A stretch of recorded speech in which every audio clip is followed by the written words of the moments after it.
తెలుగోడి సత్తా ప్రపంచానికి చాటాడు. తన పేరు వింటేనే దాయాదికి ముచ్చెమటలు పట్టేలా చేశాడు. ఓటమి తీరాలకు వెళుతున్న మ్యాచ్ను ఒంటరి పోరాటంతో గెలుపు బాట పట్టించాడు. అతడే తెలుగు తేజం తిలక్ వర్మ. ఇప్పుడు అతడి పేరే క్రికెట్ ప్రపంచమంతా మార్మోగిపోతోంది. ఆసియా కప్ ఫైనల్లో చెలరేగిపోయిన తిలక్ వర్మ మా హైదరాబాదీ అని కాలర్ ఎగరేసి చెప్పుకుంటున్నారు cricket lovers. Asia cup final Bharat Pakistan match అంటేనే అభిమానులకు full thrill. Asia cup final fight మాత్రం అభిమానులు ఎక్స్పెక్ట్ చేసిన దానికంటే 100 రెట్లు కిక్కిచ్చింది. నరాలు తెగే ఉత్కంఠను రేపింది మ్యాచ్. చివరి 2 ఓవర్లు మాత్రం ఏ ఒక్కరూ కుదురుగా కూర్చుని మ్యాచ్ చూసి ఉండరు. దేవుళ్లను ప్రార్థిస్తూ ఫ్రీజ్ అయిపోయి మరీ టీవీలకు అతుక్కుపోయి ఉంటారు. టార్గెట్ చిన్నదే అయినా లక్ష్య ఛేదనలో తడబడింది టీమిండియా. వెంటనే వికెట్లు కోల్పోయింది. ఆశలన్నీ అభిషేక్ శర్మపై పెట్టుకుంటే అతడేమో 5 పరుగులకే పెవిలియన్ చేరాడు. ఈ మ్యాచ్లోనైనా ఎరగదీస్తాడనుకున్న కెప్టెన్ సూర్యకుమార్ యాదవ్ 1 పరుగుకే వెనుదిరిగాడు. ఎప్పట్లాగే శుభ్మన్ గిల్ 12 రన్స్కే అవుట్ అయి నిరాశపరిచాడు. అప్పుడొచ్చాడు తిలక్ వర్మ. ఎలాంటి ఒత్తిడికి లోనవ్వకుండా నిలకడగా ఆడాడు. ఎవరైనా కోపంగా కొడతారు లేదా బలంగా కొడతారు. తిలక్ వర్మ మాత్రం శ్రద్ధగా కొట్టాడు.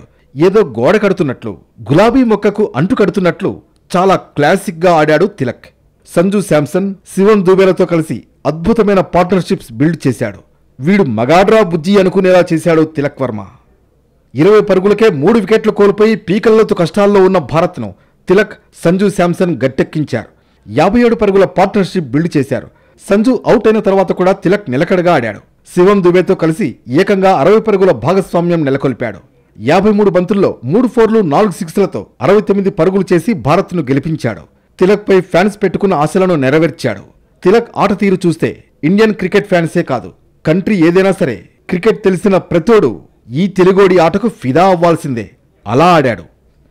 ఆసియా కప్ ఫైనల్ మ్యాచ్ తర్వాత తిలక్ ఫ్యాన్ ఫాలోయింగ్ 1000 రెట్లు పెరిగింది. తిలక్ వర్మది హైదరాబాద్ కావడంతో క్రికెట్ ఫ్యాన్స్ కాలర్ ఎగరేసి మరీ చెప్పుకుంటున్నారు. వాడు మావాడురా అని, మన హైదరాబాదీరా అని గర్వంగా చెప్పుకుంటున్నారు. తెలుగు రాష్ట్రాల సీఎంలు మొదలుకొని సినీ, రాజకీయ ప్రముఖులు, వ్యాపారవేత్తలు, క్రికెట్ లెజెండ్స్ సైతం తిలక్ను పొగడ్తలతో ముంచెత్తుతున్నారు. తిలక్ వర్మ తండ్రి నాగరాజు తెలంగాణ విద్యుత్ శాఖలో లైన్మెన్, తల్లి గాయత్రీదేవి హౌస్ వైఫ్. క్రికెట్పై ఆసక్తి ఉన్న తిలక్ను చిన్నప్పటి నుంచే ఎంకరేజ్ చేశారు. చందానగర్ పీజేఆర్ స్టేడియంలో కోచ్ సలాం బాషా దగ్గర క్రికెట్ ఓనమాలు నేర్చుకున్నాడు. 2018-19లో రంజీ ట్రోఫీ హైదరాబాద్ తరఫున అరంగేట్రం చేశాడు. 2020 అండర్-19 వరల్డ్ కప్ టీంలో మెంబర్గా ఉన్నాడు. 2022 నాటికి లిస్ట్ ఏలో 16 మ్యాచ్లాడి 784 పరుగులు చేశాడు. ఐపీఎల్ ఫ్రాంచైజీల దృష్టిలో పడ్డాడు. 20 లక్షల బేస్ ప్రైస్తో ఆక్షన్లో ఉన్న తిలక్ వర్మను దక్కించుకునేందుకు Sunrisers, Rajasthan Royals, Chennai Super Kings పోటీ పడ్డాయి. ఊహించని విధంగా 1,70,00,000కు ముంబై ఇండియన్స్ తిలక్ను సొంతం చేసుకుంది. వేలంలోకి వచ్చిన మొదటి సీజనే అదరగొట్టాడు తిలక్ వర్మ. తిలక్ దశ దిశ మారిపోయింది. ముంబై ఇండియన్స్ టీంలో స్టార్ ప్లేయర్గా మారిపోయాడు. కొన్నాళ్లకు టీమిండియాలో చోటు దక్కించుకున్నాడు. అవకాశం ఇచ్చిన ప్రతిసారి తానేంటో ప్రూవ్ చేసుకున్నాడు. ఇప్పుడు వరల్డ్ క్రికెట్ అంతా తన పేరు తలుచుకునేలా చేశాడు తిలక్.